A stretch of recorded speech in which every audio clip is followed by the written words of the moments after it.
Hello everyone. इस lesson में हम देखेंगे भारत के संविधान के विकास के बारे में। अंग्रेज भारत में एक व्यापारिक कंपनी के रूप में आते हैं, लेकिन तत्कालीन परिस्थितियों का लाभ उठाते हुए वे पूरे भारतवर्ष के ऊपर कब्जा कर लेते हैं। यहाँ के शासन प्रशासन को सही ढंग से और अपने अनुसार चलाने के लिए समय समय पर अनेक नियम और कानून लेकर के आते हैं। वही भारत के संविधान के विकास का आधार बनता है। तो इस लेसन में हम देखेंगे 1773 के रेगुलेटिंग एक्ट से लेकर के भारत को आज़ादी मिलने तक जो भी उनके द्वारा एक अधिनियम लाया गया है उसके मुख्य प्रावधान क्या क्या थे, सारी चीज़ को समझने का प्रयास करेंगे। मैंने डिफरेंट एग्जामिनेशन को एनालाइज किया, जैसे रेलवे, एसएससी, स्टेट पीसीएस, दरोगा एग्जामिनेशंस, असिस्टेंट कमांडेंट, यूपीएससी, और उसके आधार पर जो क्वेश्चन पूछे जा रहे हैं और जो पूछे जा सकते हैं सारे को मैंने शामिल करने का प्रयास किया है। तो इस लेसन को ध्यान से देखिएगा, समझिएगा, आपसे कोई भी क्वेश्चन नहीं छूटेगा। तो चलिए शुरू करते हैं। आगे बढ़ने से पहले कुछ बेसिक तथ्य आपको जान लेना बहुत ज़रूरी है। सबसे पहले ईस्ट इंडिया कंपनी का स्थापना 1600 में होता है। अब आपके दिमाग में आ रहा होगा ईस्ट इंडिया कंपनी होता है क्या।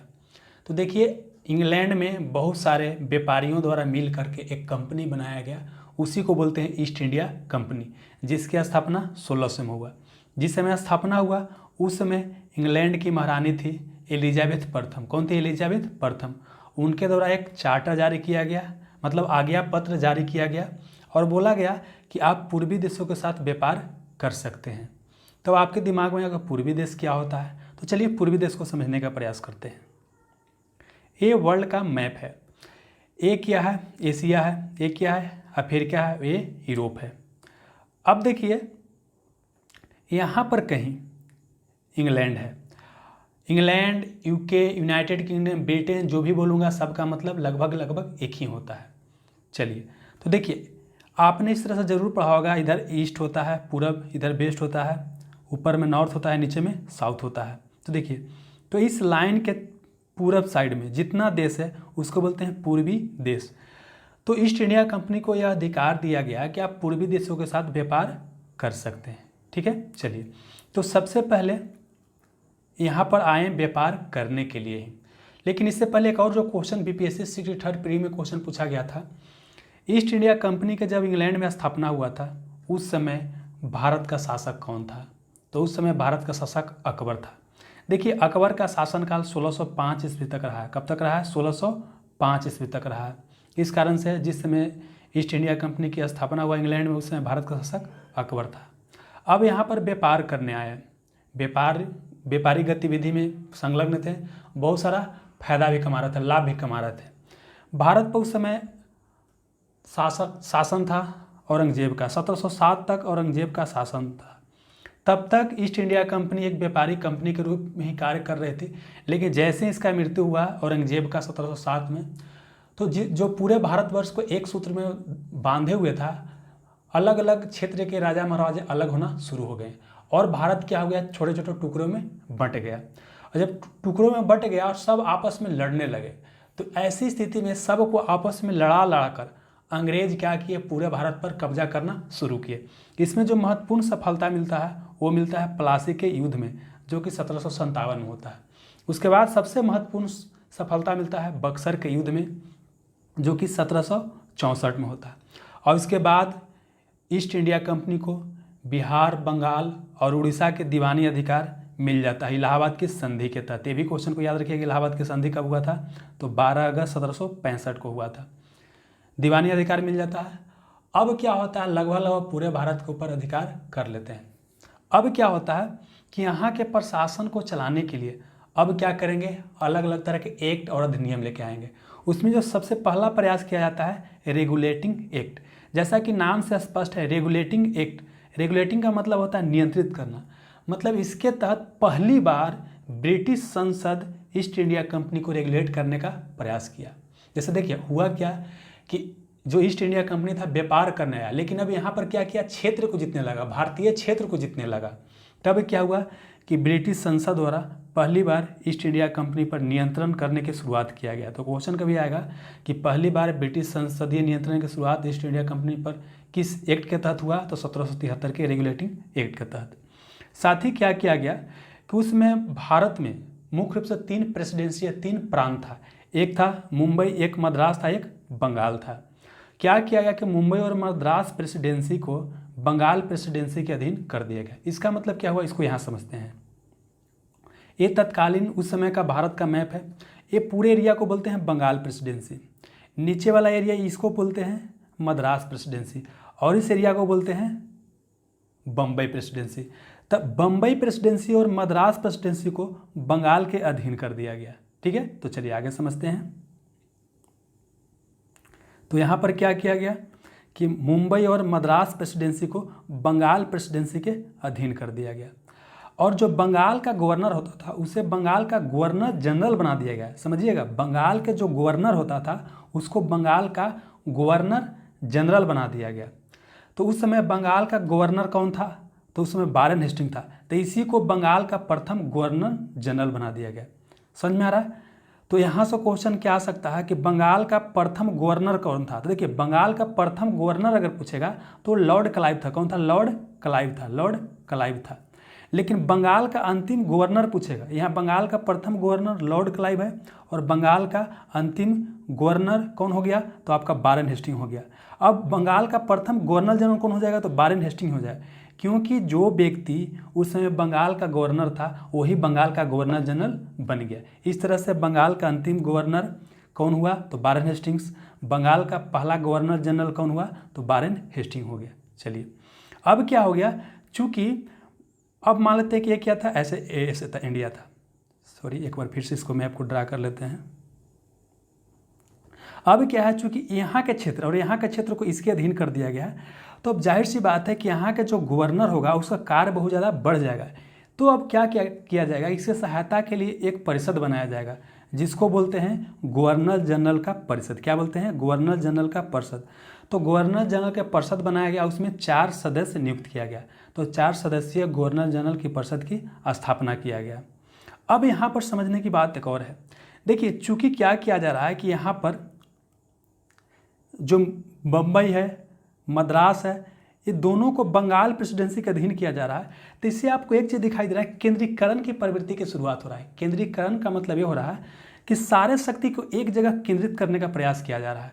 तो यहाँ से क्वेश्चन अगर आपसे पूछ दे, केंद्रीकरण की प्रवृत्ति का शुरुआत कब से हुआ या केंद्रीय प्रशासन की शुरुआत कब से हुआ, तो 1773 के रेगुलेटिंग एक्ट के तहत। ठीक है, चलिए, इसके अलावा क्या है कि एक बोर्ड ऑफ प्रोप्राइटर, जिसको निवेशक मंडल बोलते हैं, एक कंपनी में पैसा निवेश करता है, वो बनाया गया।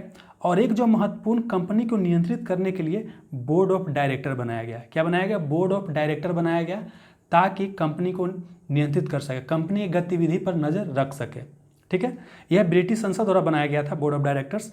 और इसका काम क्या था कि भारत में जो भी राजस्व, नागरिक और सैन्य मामला है उसको ब्रिटिश सरकार को समय समय पर जानकारी उपलब्ध कराते रहना। साथ ही एक महत्वपूर्ण काम यह भी किया गया कि कोलकाता, जिसको पहले फोर्ट विलियम कहा जाता था, कोलकाता को पहले क्या कहा जाता था, फोर्ट विलियम, वहाँ पर एक सुप्रीम कोर्ट की स्थापना किया गया। तो यह रेगुलेटिंग एक्ट के तहत ही स्थापना किया गया, लेकिन 1 साल बाद किया गया। यह किया गया 1774 में किया गया। साथ ही ये भी प्रावधान किया गया कि जो भी कंपनी के कर्मचारी हैं निजी व्यापार नहीं कर सकते हैं। साथ ही क्या है कि भारतीय लोगों से कोई उपहार नहीं ले सकते हैं, कोई रिश्वत नहीं ले सकते हैं। ठीक है, तो एक बार फिर से अगर इसको समझने का प्रयास करें तो क्या किया गया, ईस्ट इंडिया कंपनी पर ब्रिटिश संसदीय नियंत्रण की शुरुआत किया गया। मुंबई और मद्रास प्रेसिडेंसी को बंगाल प्रेसिडेंसी के अधीन कर दिया गया। बंगाल के गवर्नर भारत का गवर्नर जनरल बना दिया गया, जिस कारण से बंगाल का अंतिम गवर्नर और बंगाल का प्रथम गवर्नर जनरल कौन बन गया, वारेन हेस्टिंग बन गया। 4 सदस्यीय गवर्नर जनरल की परिषद की स्थापना किया गया। केंद्रीकरण की प्रवृत्ति की शुरुआत हो गया। बोर्ड ऑफ डायरेक्टर का स्थापना किया गया और कोलकाता में सुप्रीम कोर्ट की स्थापना किया गया। कंपनी के कर्मचारी निजी व्यवहार नहीं कर सकते हैं, साथ ही भारतीय लोगों से उपहार नहीं ले सकते। ठीक है, चलिए, अब इसके बाद आता है 1781 का एक्ट ऑफ सेटलमेंट। पहले 1773 में रेगुलेटिंग एक्ट आता है, उसके बाद क्या आता है 1781 में एक्ट ऑफ सेटलमेंट।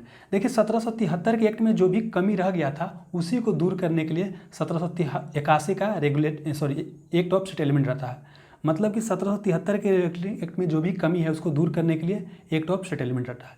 यह ज़्यादा इंपॉर्टेंट नहीं है, लेकिन एक बार एक एग्जामिनेशन में एक क्वेश्चन पूछा गया था ऐसे करके कि कोलकाता के सरकार को बंगाल, बिहार और उड़ीसा के लिए विधि और कानून बनाने का अधिकार किस एक्ट के तहत दिया गया था? तो एक्ट ऑफ सेटलमेंट। इससे बस यही क्वेश्चन आ सकता है। अब उसके बाद आता है पिट्स इंडिया एक्ट। क्या आता है? पिट्स इंडिया एक्ट आता है।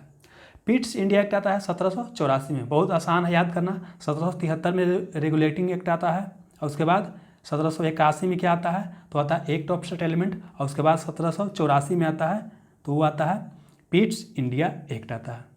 तो देखिए यहाँ पर क्या हुआ, कंपनी पर ब्रिटिश संसदीय नियंत्रण को और बढ़ाया गया। पहले नियंत्रित करने का प्रयास किया गया था रेगुलेटिंग एक्ट के तहत, लेकिन यहाँ पर क्या हुआ, नियंत्रण को और बढ़ाने का प्रयास किया गया। साथ ही यहाँ पर पहली बार क्या किया है, कंपनी के जो भी अधिकृत प्रदेश है उसको बोला गया ब्रिटिश अधिकृत भारतीय प्रदेश। ये भी क्वेश्चन कई बार पूछा गया है। कंपनी के अधिकृत प्रदेश को पहली बार कब बोला गया ब्रिटिश अधिकृत भारतीय प्रदेश? तो यह बोला गया पिट्स इंडिया एक्ट 1784 के तहत। साथ ही जो 1773 में गवर्नर जनरल के परिषद में 4 संख्या था सदस्यों की, उसको घटा करके 3 कर दिया गया। और एक यहाँ महत्वपूर्ण चीज़ किया गया, बोर्ड ऑफ कंट्रोल की स्थापना किया गया। क्या किया गया? बोर्ड ऑफ कंट्रोल की स्थापना किया गया। तो देखिए जो पहले बोर्ड ऑफ डायरेक्टर था उसका अब काम रह गया सिर्फ व्यापारिक मामला को देखना, व्यापार से संबंधित जो भी मामला होगा उसको देखना। और बोर्ड ऑफ कंट्रोल का काम हो गया जो भी राजनीतिक मामला रहेगा, कहाँ क्षेत्र जीतना है, क्या करना है, क्या नहीं करना है, वो कौन देखेगा? बोर्ड ऑफ कंट्रोल देखेगा। साथ ही बोर्ड ऑफ कंट्रोल ये भी काम करेगा कि बोर्ड ऑफ डायरेक्टर के ऊपर नियंत्रण रखने का प्रयास करेगा, मतलब कंट्रोल करने का प्रयास करेगा। तो आप यहाँ से 2 चीज़ देख रहे हैं। एक देख रहे हैं कि बोर्ड ऑफ कंट्रोल क्या कर रहा है, राजनीतिक मामला को देख रहा है। अब बोर्ड ऑफ डायरेक्टर क्या कर रहा है? व्यापारिक मामला को देख रहा है। तो यहाँ से दोहरी शासन प्रणाली आपको दिखाई दे रहा है। तो यही से आ जाएगा कि दोहरी शासन प्रणाली की शुरुआत किया गया, मतलब 1784 के पिट्स इंडिया एक्ट के तहत दोहरी शासन प्रणाली की शुरुआत हुआ। अब एक चीज़ और समझ लीजिए यहीं पर, ये जो बोर्ड ऑफ कंट्रोल बनाया गया और जो बोर्ड ऑफ डायरेक्टर बनाया गया, इसको 1858 के जब एक्ट आता है उसके तहत क्या कर दिया जाता है? समाप्त कर दिया जाता है। देखिए यहाँ पर मैंने इसलिए लिखा है ताकि आप यहाँ इसको रिलेट कर सके। यहाँ पर जो बोर्ड ऑफ कंट्रोल और बोर्ड ऑफ डायरेक्टर बनाया गया है इसको 1858 में क्या किया कर दिया जाता है? समाप्त कर दिया जाता है। ठीक है, चलिए अब बढ़ते हैं आगे। उसके बाद आता है 1793 का चार्टर एक्ट। तो देखिए 1793 का चार्टर एक्ट भी ज़्यादा महत्वपूर्ण नहीं है, इसे सिर्फ आपको इतना याद रखना है कि जो नियंत्रण बोर्ड के सदस्य थे, मतलब बोर्ड ऑफ कंट्रोल के जो सदस्य थे, उससे कर्मचारी के वेतन इत्यादि भारतीय राजस्व से देने की व्यवस्था किया गया। मतलब देखिए यहाँ पर जो बोर्ड ऑफ कंट्रोल है तो इसके जो अधिकारी रहेंगे, सदस्य रहेंगे, जो कर्मचारी रहेंगे, सबको पेमेंट कहाँ से मिलेगा? भारतीय राजस्व से मिलेगा। तो इसमें इतना ही था। चलिए अब उसके बाद क्या आता है? 1813 का चार्टर एक्ट। तो यहाँ पर हम लोग अभी फिलहाल क्या क्या देखें? तो हम देखें 1773 का रेगुलेटिंग एक्ट। क्या देखें? 1773 का रेगुलेटिंग एक्ट। उसके बाद देखें 1781 में एक्ट ऑफ सेटलमेंट देखे। उसके बाद फिर क्या देखें? 1784 का पिट्स इंडिया एक्ट देखे। उसके बाद 1793 का चार्टर एक्ट देख लिया था। 4 उधर हो गया। अब इसको याद करना बड़ा आसान है। ये 20-20 साल के बाद आएगा। कितना साल के बाद आएगा? 20-20 साल के बाद ये एक्ट अब आएगा। तो 1813 का चार्टर एक्ट, देखिए इसमें क्या किया गया? कंपनी से भारत के साथ व्यापार के एक अधिकार को छीन लिया गया। इसका मतलब क्या हुआ कि देखिए क्या कर रहा था कि पूर्वी देशों के साथ व्यापार कौन कर रहा था? कंपनी कर रहा था, लेकिन कंपनी को बहुत ज़्यादा लाभ हो रहा था। अब जब कंपनी को लाभ हो रहा था तो यहाँ जो इंग्लैंड में जो भी व्यापारी थे उनको भी लगता था कि हम भारत के साथ व्यापार करें और हम भी उस लाभ को अपने, मतलब हम भी उस लाभ से फायदा कमा सके, मतलब हम भी उस लाभ का भागीदार हो सके। इस कारण से वहाँ पर दबाव डाला जा रहा था। इस कारण से क्या किया गया? बोला गया कि व्यापार का जो एक अधिकार है छीन लिया गया। अब बोला कि सभी ब्रिटिश व्यापारी भारत के साथ क्या कर सकते हैं? व्यापार कर सकते हैं, लेकिन चाय और चीन के व्यापार जो है अभी कौन करेगा? तो ईस्ट इंडिया कंपनी ही करेगा। इसको फिर से समझना बहुत ज़्यादा जरूरी है। कंपनी से क्या किया गया कि जो व्यापार पर पहले एक अधिकार का मतलब होता है सिर्फ कंपनी ही व्यापार करेगी भारत के साथ, तो यह एक अधिकार को समाप्त कर लिया गया। धीरे से क्या किया गया कि सभी ब्रिटिश व्यापारियों को बोला कि आप व्यापार कर सकते हैं, लेकिन 2 चीज़ पर अभी भी क्या है? कंपनी का ही एक अधिकार है। एक है चाय के साथ व्यापार कौन सिर्फ कर सकता है? अभी भी ईस्ट इंडिया कंपनी ही कर सकता है। और चीन के साथ, चीन एक देश है, उसके साथ भी व्यापार सिर्फ कौन कर सकता है? तो उसके साथ व्यापार सिर्फ और सिर्फ कंपनी ही कर सकता है। ठीक है, चलिए। और साथ ही एक और प्रावधान किया गया कि ईसाई मिशनरियों को भारत में धर्म प्रचार की अनुमति दे दिया गया। तो 1813 के चार्टर एक्ट के तहत क्या किया गया? ईसाई मिशनरियों को भारत में धर्म प्रचार की अनुमति दे दिया गया। साथ ही यह किया गया एक प्रावधान कि ईस्ट इंडिया कंपनी शिक्षा पर प्रति वर्ष 1 लाख रुपया खर्च करेगी। ठीक है, ताकि यहाँ के लोग जो है शिक्षित हो सके और कंपनी के प्रशासन में थोड़ा सा मदद कर सके। ठीक है, ये बात है। देखिए एक और मकसद रहता है, कंपनी शिक्षा पर इसलिए खर्च करना चाहते थे ताकि यहाँ के लोग को ये लगे कि हमारे भला के लिए ईस्ट इंडिया कंपनी काम कर रही है, लेकिन यह बहुत बाद में खर्च किया गया था, बहुत दिन तक ये लटका रहा प्रावधान ऐसे ही। ठीक है, तो फिलहाल देखते हैं क्या क्या देखें 1813 के चार्टर एक्ट में कि व्यापार पर जो एकाधिकार कंपनी का बना था वो समाप्त कर लिया गया, सभी ब्रिटिश व्यापारियों के लिए खोल दिया गया भारतीय व्यापार, लेकिन चाय और चीन के साथ व्यापार का अधिकार ईस्ट इंडिया कंपनी का बना रहा। ईसाई मिशनरियों को भारत में धर्म प्रचार की अनुमति मिल गया और कंपनी द्वारा शिक्षा पर 1 लाख रुपया खर्च करने का प्रावधान किया गया। अब 1813 के बाद फिर कब आएगा, 20 साल बाद, तो 20 साल बाद कब आएगा, 1833 में आएगा। चलिए अब आगे देखते हैं, और ये भी बहुत इंपॉर्टेंट है। तो 1833 के चार्टर एक्ट के तहत क्या किया गया, तो जो चाय और चीन के साथ व्यापार करने का जो अधिकार था वो सिर्फ कंपनी को ही था, यहाँ पर वो भी समाप्त कर दिया गया। क्या था, पहले दो ही चीज़ का प्रावधान था, मतलब कि जिस पर कंपनी का एक अधिकार बना हुआ था वो था चाय और चीन के साथ व्यापार। तो अब क्या क्या दिया गया, ये भी समाप्त कर दिया गया। मतलब अब पूरे जो है ब्रिटिश व्यापारी चाय के साथ भी व्यापार कर सकते हैं, चीन के साथ भी व्यापार कर सकते हैं और भारत का पूरी तरह व्यापार कर सकते हैं। तो अब क्या कर दिया गया कि कंपनी जो था उसका व्यापारिक जो अधिकार था पूरी तरह से समाप्त कर दिया गया था। तो ये भी क्वेश्चन पूछेगा किस एक्ट के तहत कंपनी का व्यापारिक अधिकार पूरी तरह समाप्त कर दिया गया, तो 1833 का चार्टर एक्ट के तहत। अब चूंकि यह व्यापारिक अधिकार इसको समाप्त कर दिया गया तो ईस्ट इंडिया कंपनी को बना दिया गया प्रशासनिक निकाय। इसका काम सिर्फ यह रह गया कि भारत में प्रशासन के मामले को देखे, इसका काम सिर्फ रह गया प्रशासनिक मामले को देखना, तो प्रशासनिक निकाय बन गया। अब क्या है, कंपनी के ऊपर जो कर्ज था उसकी जिम्मेवारी कौन ले लिया, भारत सरकार ले लिया। कंपनी के ऊपर जो भी कर्ज है उसकी जिम्मेवारी कौन ले लिया, भारत सरकार अपने ऊपर ले लिया। ठीक है, साथ ही एक और प्रावधान किया गया कि जो बंगाल का गवर्नर जनरल, अभी हम लोग देख रहे थे कि अब बंगाल का गवर्नर जनरल, उसको पूरे भारत का गवर्नर जनरल बना दिया गया। तो हम लोग देखिए 1773 के रेगुलेटिंग एक्ट में क्या देखे थे कि बंगाल के गवर्नर को बंगाल का गवर्नर जनरल नाम दिया गया था, और यहाँ पर अब बंगाल के गवर्नर जनरल को पूरे भारत का गवर्नर जनरल बोलेंगे। क्या बोलेंगे, पूरे भारत का गवर्नर जनरल बोलेंगे। तो इस तरह से क्या होता है कि बंगाल का अंतिम गवर्नर जनरल कौन हो जाएगा, तो देखिए उस समय लॉर्ड विलियम बेटिंग था गवर्नर जनरल, तो इस कारण से बंगाल का अंतिम गवर्नर जनरल कौन हो जाएगा, लॉर्ड विलियम बेटिंग हो जाएगा। और चूंकि गवर्नर जनरल बंगाल का गवर्नर जनरल को ही भारत का गवर्नर जनरल कहा जाने लगा, इस कारण से लॉर्ड विलियम बेटिंग ही क्या हो जाएगा, भारत का प्रथम गवर्नर जनरल हो जाएगा। ठीक है, चलिए अब क्या किया गया कि जो ये बंगाल के गवर्नर जनरल को भारत का गवर्नर जनरल बना दिया गया। तो एक और प्रावधान किया गया कि गवर्नर जनरल मतलब भारत का गवर्नर जनरल संपूर्ण देश के लिए एक ही बजट तैयार कर सकता है, एक ही बजट तैयार कर सकता है। तो यहाँ पर हम क्या देख रहे हैं कि 1773 में जो केंद्रीकरण की प्रवृत्ति का शुरुआत हुआ था, यहाँ पर उसको और मजबूत कर दिया गया, यहाँ पर और केंद्रीकरण की प्रवृत्ति देख रहे हैं। ठीक है, तो इससे क्या हुआ, केंद्रीकरण की प्रवृत्ति को और मजबूती मिला। साथ ही यहाँ पर एक और क्या काम किया गया कि विधि आयोग का गठन किया गया, प्रथम विधि आयोग का गठन किया गया, उसके अध्यक्ष थे लॉर्ड मैकाले। देखिए इस विधि आयोग का मकसद यह था कि भारत के जो भी कानून है, नियम है, उसको वर्गीकरण करें और उसको उसी के आधार पर भारत में फिर क्या किया जाएगा, शासन प्रशासन चलाया जाएगा।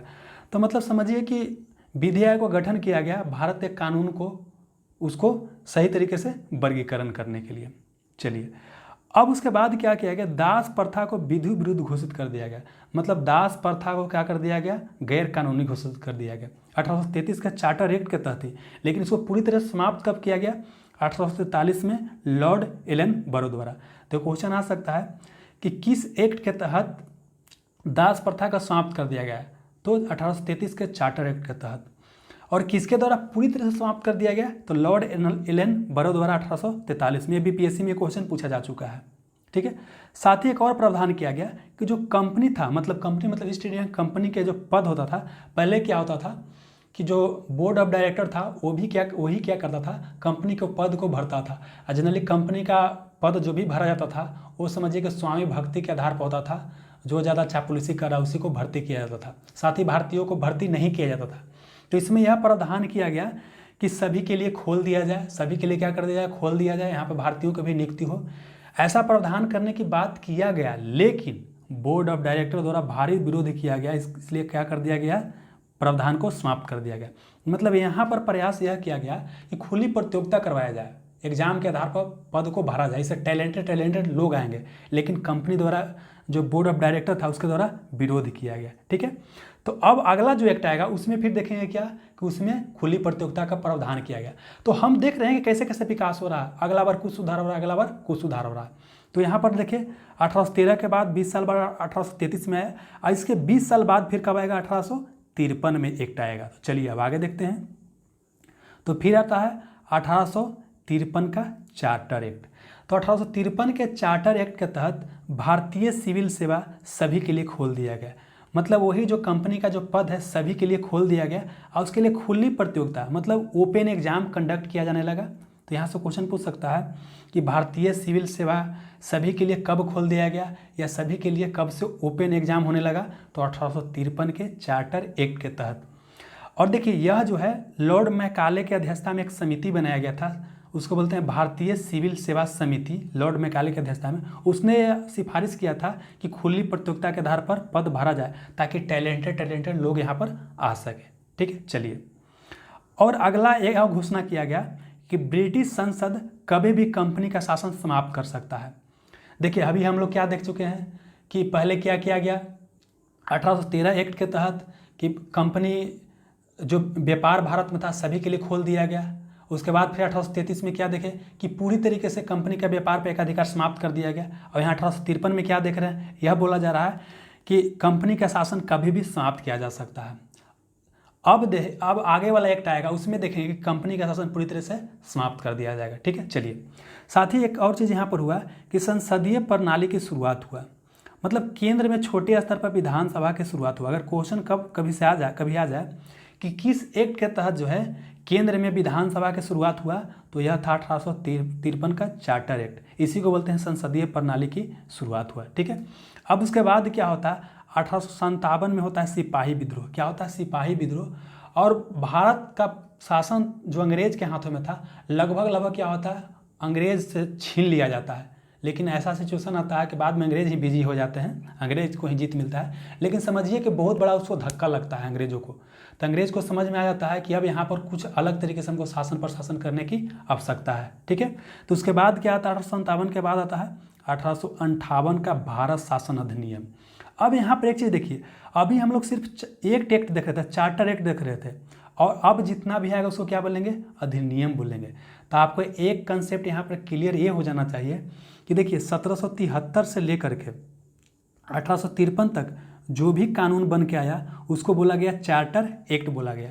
लेकिन 1858 के बाद जो भी कानून बनेगा, जो भी यहाँ पर चीज़ आएगा उसको बोलेंगे अधिनियम बोलेंगे। क्या बोलेंगे, अधिनियम बोलेंगे।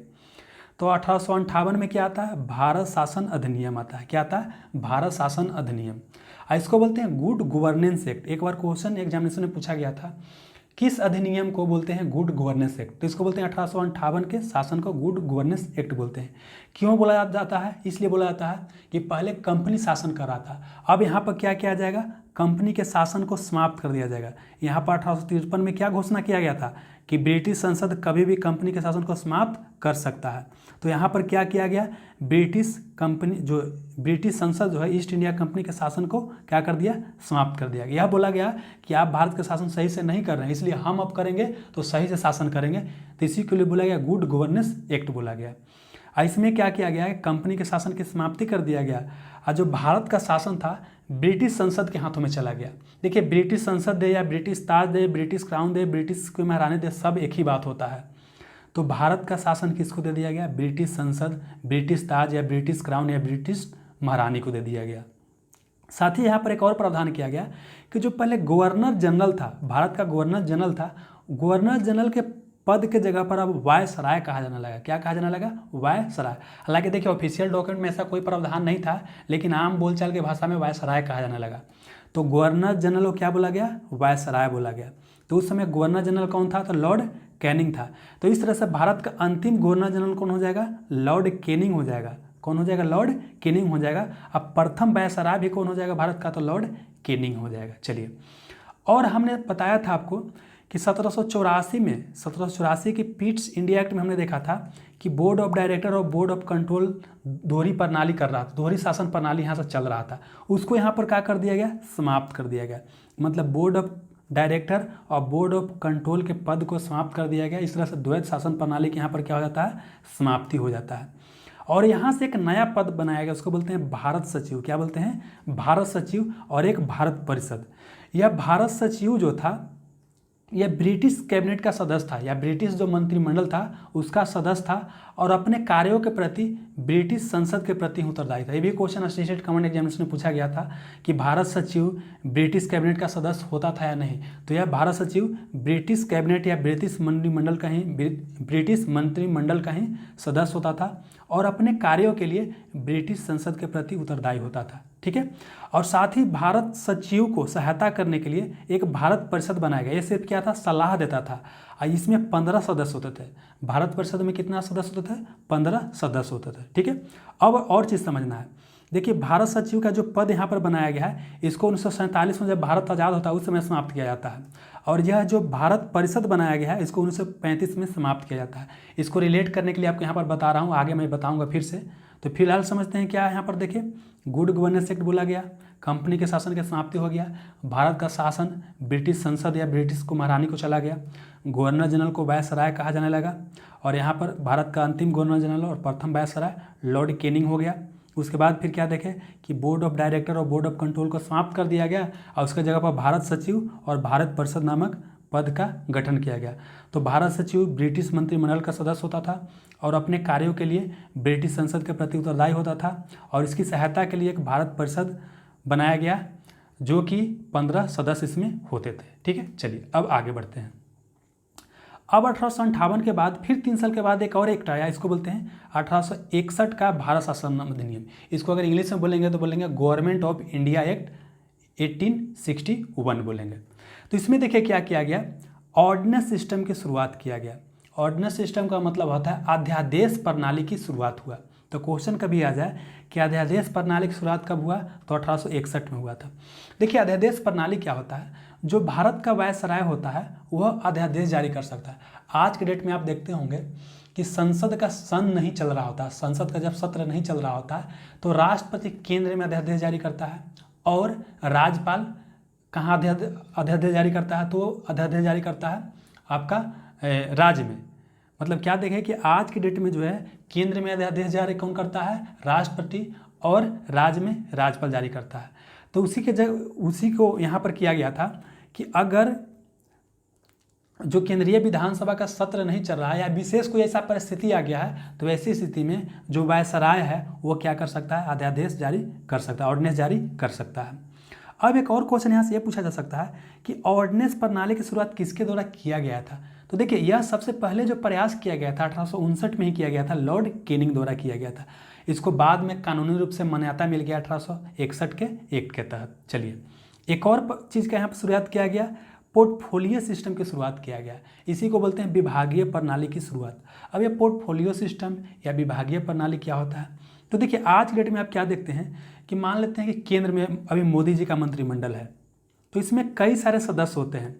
तो उसमें से जो सदस्य होते हैं उसको अलग अलग विभाग दे दिया था। एक को रेल मंत्री बना दिया गया एक सदस्य को, एक को बना दिया गया फाइनेंस मिनिस्ट्री दे दिया गया, एक को स्वास्थ्य मिनिस्ट्री दे दिया गया। तो यहाँ पर यही किया गया कि गवर्नर जनरल का जो परिषद होता था, गवर्नर जनरल को सहायता करने के लिए, वायसराय को सहायता करने के लिए एक परिषद होता था, उसमें कई सारा सदस्य होता था।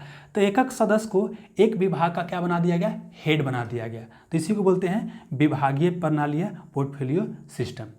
साथ ही एक और चीज़ किया गया, विकेंद्रीकरण की शुरुआत किया गया।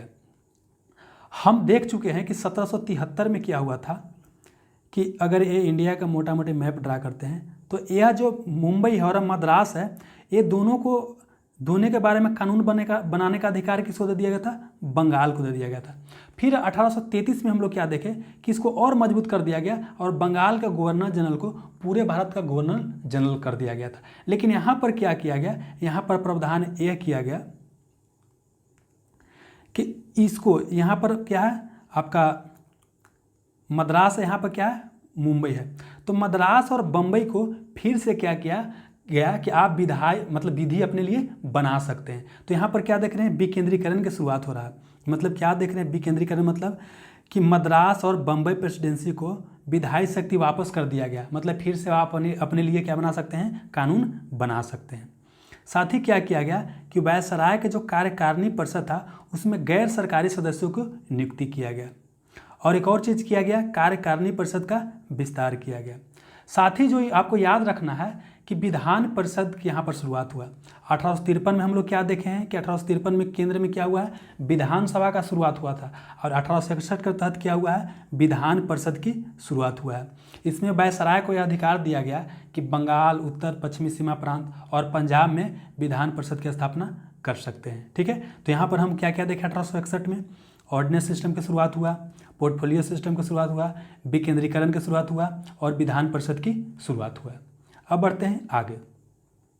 अब उसके बाद आता है 1892 में भारत शासन अधिनियम। कब आता है, 1892 में भारत शासन अधिनियम। यहाँ पर किया जाता है अप्रत्यक्ष चुनाव प्रणाली की शुरुआत। बहुत बहुत इंपॉर्टेंट, कई बार क्वेश्चन पूछा गया है कि अप्रत्यक्ष चुनाव प्रणाली की शुरुआत किस शासन अधिनियम के तहत किया गया था, तो 1892 के भारत शासन अधिनियम के तहत किया गया था। अब इसको समझने के लिए और जान लीजिए कि देखिए प्रत्यक्ष चुनाव प्रणाली की शुरुआत कब हुआ था, तो गवर्नमेंट ऑफ इंडिया एक्ट 1919 का था। देखिए यहाँ पर प्रत्याशी मिस्टेक से प्रिंट हो गया है, यहाँ पर प्रत्यक्ष होगा। तो अब प्रत्यक्ष चुनाव प्रणाली की शुरुआत कब हुआ, 1892 में। अब प्रत्यक्ष चुनाव प्रणाली की शुरुआत कब होता है, तो भारत शासन अधिनियम 1919 के तहत होता है। तो इसको आप जरूर याद रखिएगा। फिर क्या किया जाता है कि व्यवस्थापिका सभा के सदस्य को जो बजट बनता था उस पर विचार विमर्श करने का अधिकार दे दिया गया कि आप विचार विमर्श कर सकते हैं, प्रश्न पूछ सकते हैं, लेकिन वोट नहीं दे सकते हैं आप। यहाँ पर क्या बोला गया कि जो व्यवस्थापिका सभा के सदस्य हैं, परिषद के जो सदस्य हैं, वो बजट पर विचार विमर्श कर सकते हैं, कुछ प्रश्न पूछ सकते हैं, लेकिन वोट नहीं कर सकते हैं, ना ही उसमें कुछ सुधार ला सकते हैं। ना तो वोट कर सकते हैं, ना ही उसमें कोई सुधार ला सकते हैं। यहाँ पर ये प्रावधान किया गया। समझ में आ रहा है। अब आगे के जो एक्ट आएगा उसमें वोटिंग राइट भी मिल जाएगा। ठीक है, चलिए तो देखिए यहाँ तक समझ लिया। इसको एक बार समझना बहुत ज़रूरी है। तो हम लोग क्या देखें, सबसे पहले समझ लेते हैं 1773 में रेगुलेटिंग एक्ट देखें। फिर क्या देखें, 1781 में देखें एक्ट ऑफ सेटलमेंट। फिर क्या देखें, 1784 में पिट्स इंडिया एक्ट देखें। फिर 1793 का एक्ट देखें। ठीक है, उसके बाद फिर हम लोग क्या देखें, 1813 का चार्टर एक्ट। उसके बाद 1833 का चार्टर एक्ट। फिर क्या देखें, 1853 का चार्टर एक्ट। उसके बाद फिर हम क्या देखें, तो भारत शासन अधिनियम 1858 देखें। और उसके बाद फिर क्या देखें, 1861 में भारत शासन अधिनियम। और उसके बाद फिर 1861 के बाद क्या आया, तो 1892 में आया है। ठीक है, अब जो है बहुत ज़्यादा इंपॉर्टेंट है। अब देखिए 1919, उसके बाद 1909, उसके बाद 1919 और उसके बाद 1935, ये तीनों बहुत ज़्यादा इंपॉर्टेंट है। यहाँ से सबसे ज़्यादा आपको क्वेश्चन पूछे जाएंगे। तो और अब जो है ध्यान से समझने का प्रयास कीजिएगा। तो देखिए 1909 के भारत शासन अधिनियम को बोला जाता है मार्ले मिंटो सुधार। क्या बोला जाता है, मार्ले मिंटो सुधार बोला जाता है। तो पहले तो आपको ये पता होना चाहिए मार्ले कौन था, मिंटो कौन था, क्योंकि असिस्टेंट कमांडिंग एग्जामिनेशन में सेम क्वेश्चन पूछा गया था। मार्ले उस समय भारत का वायसराय था या भारत का वायसराय था या भारत का सचिव था। तो दोनों आपको कंफर्म होना चाहिए। देखिए सबसे पहले जो नाम रहेगा वो क्या है, भारत सचिव रहेगा, और जो बाद वाला नाम है वो क्या रहेगा, यहाँ का वायसराय रहेगा। वायसराय या गवर्नर जनरल दोनों सेम ही बात होगा। वायसराय या गवर्नर जनरल अगर भी दे दे तो कन्फ्यूजन नहीं करना है। तो मार्ले कौन होगा, तो मार्ले हो जाएगा भारत का सचिव। उस तरह से 1919 में भी देखेंगे तो सेम चीज़ देखेंगे। इसको बोलते हैं मॉन्टेग्यू चेम्सफोर्ड सुधार। तो मॉन्टेग्यू कौन रहेगा, तो मॉन्टेग्यू रहेगा भारत का सचिव रहेगा, भारत सचिव। और चेम्सफोर्ड कौन रहेगा, तो चेम्सफोर्ड रहेगा भारत का वायसराय रहेगा। ठीक है, चलिए हम देखते हैं यहाँ पर। तो यहाँ पर क्या देखो 1909 को भारत शासन अधिनियम को बोलते हैं मार्ले मिंटो सुधार। मार्ले कौन था, भारत का सचिव था, मतलब भारत सचिव था। और मिंटो कौन था, तो भारत का वायसराय या भारत का गवर्नर जनरल, जो आप बोलिए सेम ही चीज़ है। चलिए तो यहाँ पर पहली बार क्या किया गया कि गवर्नर जनरल के या वायसराय के जो कार्यकारिणी परिषद था, देखिए कहीं कहीं बुक में गवर्नर जनरल भी देता है, वायसराय भी देता है। मैंने पहले ही बता दिया है कि 1858 में क्या बोला गया, गवर्नर जनरल को वायसराय बोल दिया गया, लेकिन कई जगह पर गवर्नर जनरल ही देता है, तो सेम चीज़ हो जाता है। तो यहाँ पर क्या किया गया, गवर्नर जनरल या वायसराय के कार्यकारिणी परिषद में प्रथम बार किसी भारतीय को नियुक्ति किया गया। क्वेश्चन बहुत इंपॉर्टेंट है। वह प्रथम भारतीय कौन थे, तो सत्येंद्र प्रसाद सिन्हा थे। कौन थे, सत्येंद्र प्रसाद सिन्हा थे। इनको विधि सदस्य बनाया गया था। क्या बनाया गया था, विधि सदस्य बनाया गया था। तो ये भी क्वेश्चन ऐसे पूछ सकता है कि गवर्नर जनरल के या वायसराय के कार्यकारी परिषद में नियुक्त होने वाला प्रथम भारतीय कौन थे, तो सत्येंद्र प्रसाद सिन्हा थे। कौन सा सदस्य बने थे, विधि सदस्य बने थे।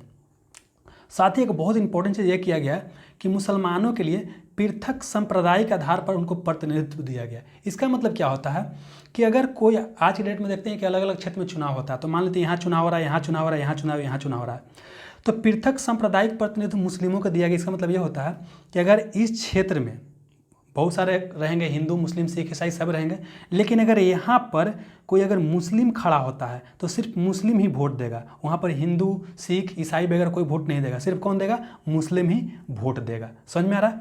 तो यहाँ पर क्या किया गया कि मुसलमानों के लिए पृथक सांप्रदायिक आधार पर प्रतिनिधित्व की स्थापना किया गया। ठीक है, अब यहाँ पर एक चीज़ समझना है, चूँकि यह सांप्रदायिक आधार पर सांप्रदायिक आधार पर प्रतिनिधित्व देने की यहाँ से शुरुआत कर दिया गया, और यह किसके समय में हुआ, लॉर्ड मिंटो के समय में हुआ। लॉर्ड मिंटो यहाँ का वायसराय था, इसीलिए इसको बोला जाता है भारत में सांप्रदायिक निर्वाचन का जनक। अगर क्वेश्चन पूछ दे कि सांप्रदायिक निर्वाचन का जनक किसे कहते हैं, लॉर्ड मिंटो को कहते हैं। क्यों कहते हैं आपको समझ में आ गया।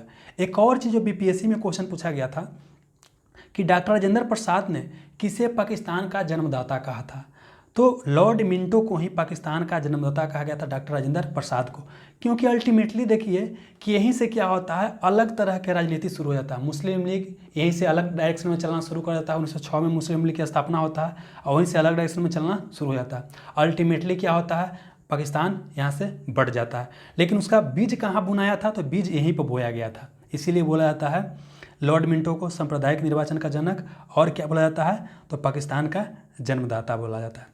साथ ही एक और चीज़ किया गया कि व्यवस्थापिका सभा के सदस्यों को सार्वजनिक विषय पर प्रस्ताव पेश कर सकता था, पूरक प्रश्न पूछ सकता था और मत दे सकता था।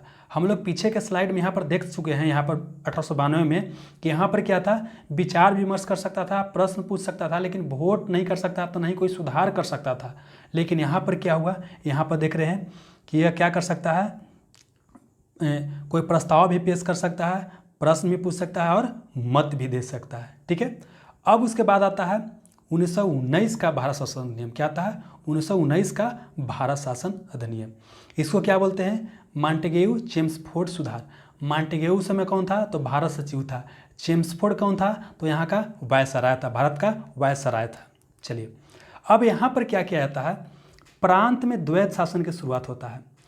प्रांत में क्या होता है, देखिए केंद्र कहने का मतलब यह है कि अगर ये क्या है, इस तरह से भारत है, तो केंद्र यहाँ पर मान लेते कि यहाँ दिल्ली में मुख्य रूप से केंद्र होता था, और उसके बाद क्या होता था, अलग अलग बहुत सारा प्रांत था, अलग अलग क्या था, प्रांत था।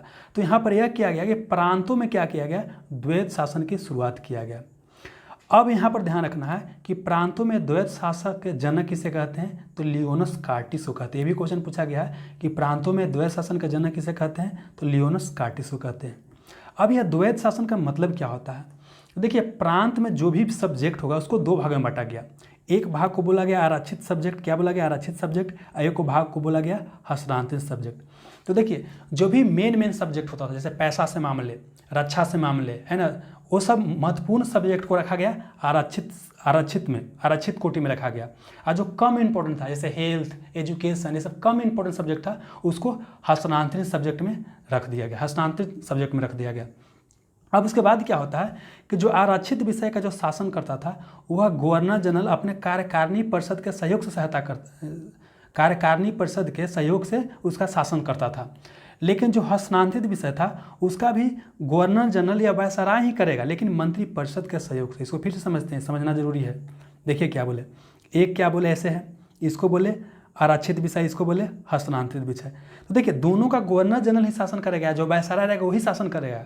लेकिन यहाँ पर अंतर क्या रहेगा कि जो मेन चीज़ रहेगा, आरक्षित विषय रहेगा, उसका शासन कौन करेगा, तो गवर्नर जनरल करेगा अपने कार्यकारिणी परिषद के सहयोग से, और वो कोई उत्तरदायी शासन वहाँ पर नहीं था।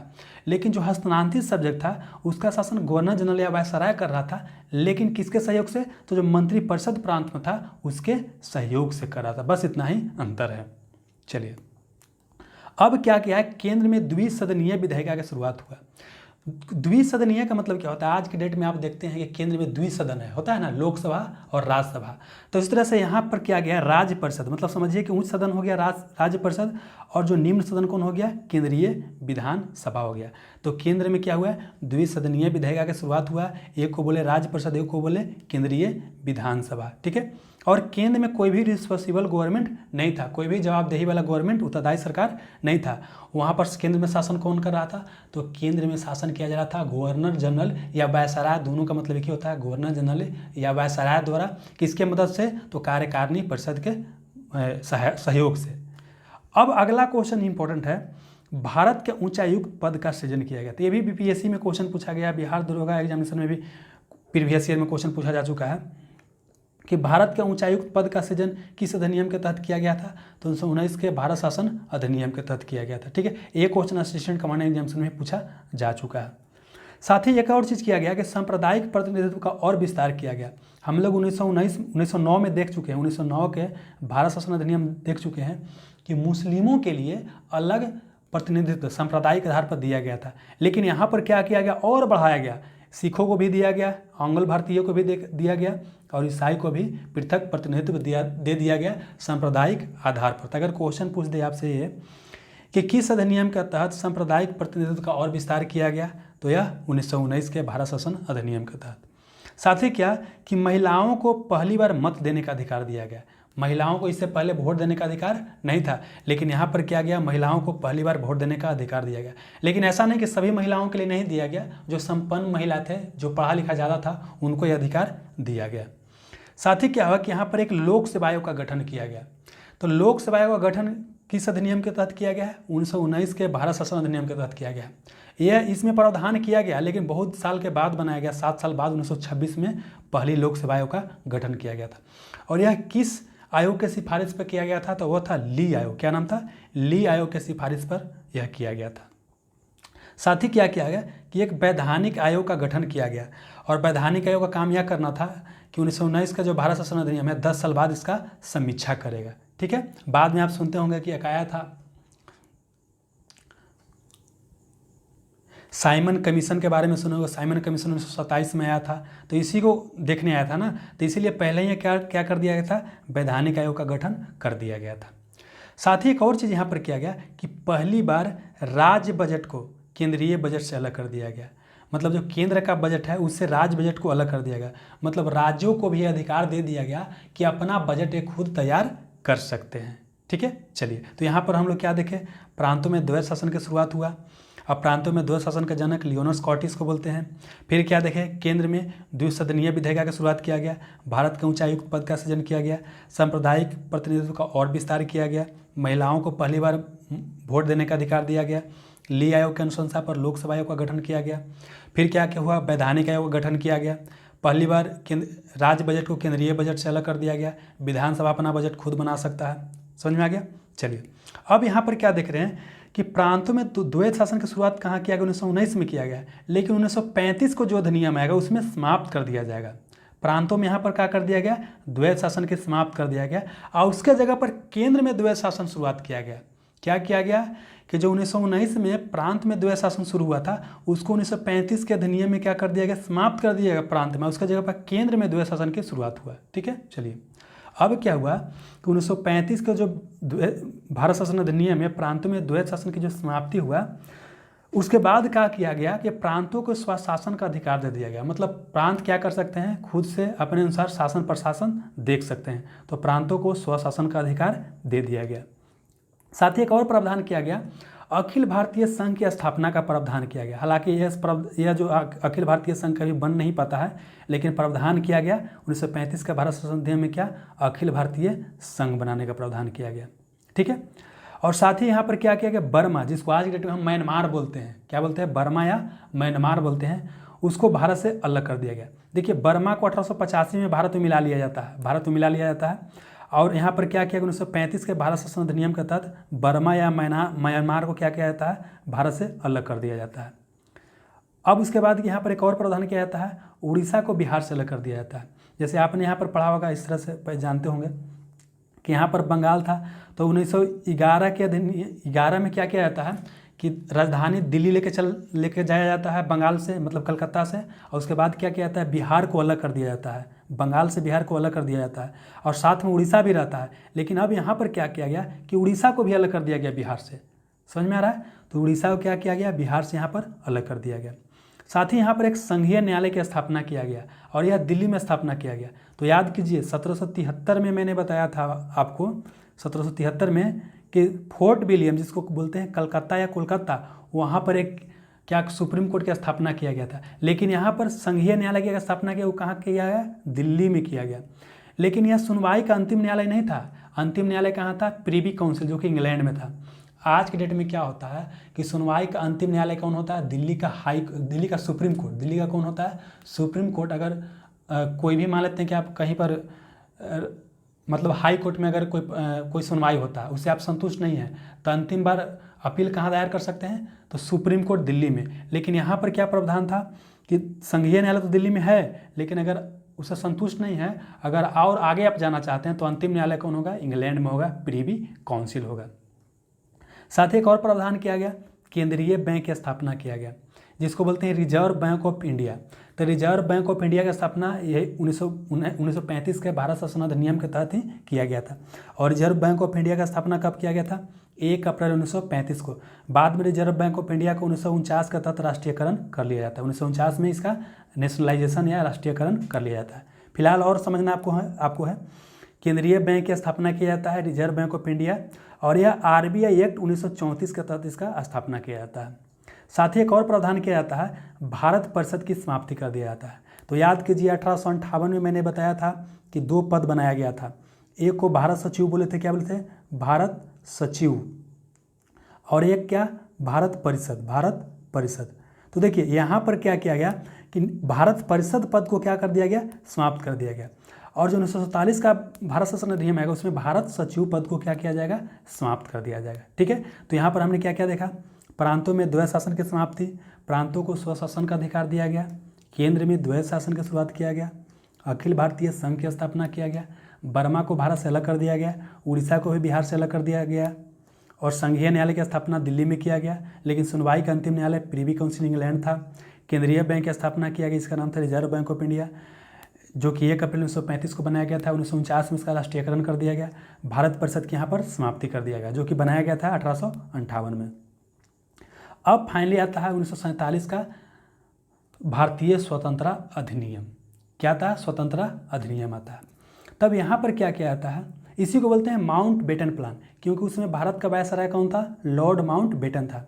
तो 1947 का जो भारत स्वतंत्रता अधिनियम आया है, इसको बोलते हैं माउंट बेटन प्लान या माउंट बेटन योजना भी बोलते हैं। इसमें क्या किया गया कि ब्रिटिश संसद की जो प्रभुसत्ता भारत पर था, उसको क्या कर दिया गया? समाप्त कर दिया गया। मतलब अब जो है ब्रिटिश संसद जो है भारत का असली मालिक नहीं है। अब क्या किया गया? एक और चीज़ कि जो ब्रिटिश सम्राट को भारत का सम्राट बोला जाता था, वो भी समाप्त कर दिया गया। मतलब भारत का ब्रिटिश सम्राट जो है भारत का सम्राट नहीं रहेगा। समझ में आ गया? चलिए, और यहाँ पर एक चीज़ क्या किया गया? भारत सचिव पद की समाप्ति किया गया, जो कि 1858 में शुरुआत हुआ था। उसको यहाँ पर क्या कर दिया गया? भारत सचिव को समाप्त कर दिया गया। और भारत को यहाँ पर क्या कर दिया गया? विभाजन कर दिया गया। भारत और पाकिस्तान नामक 2 स्वतंत्र राष्ट्र का निर्माण हुआ। 2 स्वतंत्र राष्ट्र का क्या हो गया? निर्माण हो गया। और देसी रियासत का मतलब ये होता है कि ये भारत है, तो यहाँ पर छोटा छोटा मोटा बहुत सारा राजा महाराजा था, उसको देसी रियासत बोलते थे। ये इंग्लैंड जो मतलब ब्रिटेन था, उसके नियंत्रण में ही था, लेकिन ये पूरी तरीके से उसके नियंत्रण में नहीं था। या आप बोल सकते हैं कि अंदर का प्रशासन ये खुद संभालता था, बदले में अंग्रेज को टैक्स देता था। तो इनको यह अधिकार दिया गया कि आपको अगर मन है भारत में शामिल होने का तो भारत में शामिल हो जाइए, अगर पाकिस्तान में शामिल होने का मन है तो पाकिस्तान में शामिल हो जाए, या आप खुद अलग भी रहना चाहते हैं तो क्या कर सकते हैं? आप खुद अलग भी रह सकते हैं। ठीक है, तो यहाँ पर यह प्रावधान किया गया। धीरे धीरे क्या होता है कि भारत में लगभग सब ब्रिटिश देसी रियासत शामिल हो जाता है। लेकिन 3 जो देसी रियासत रहता है, एक जम्मू कश्मीर JNK, और एक आपका जम्मू कश्मीर हो गया, एक हैदराबाद हो गया,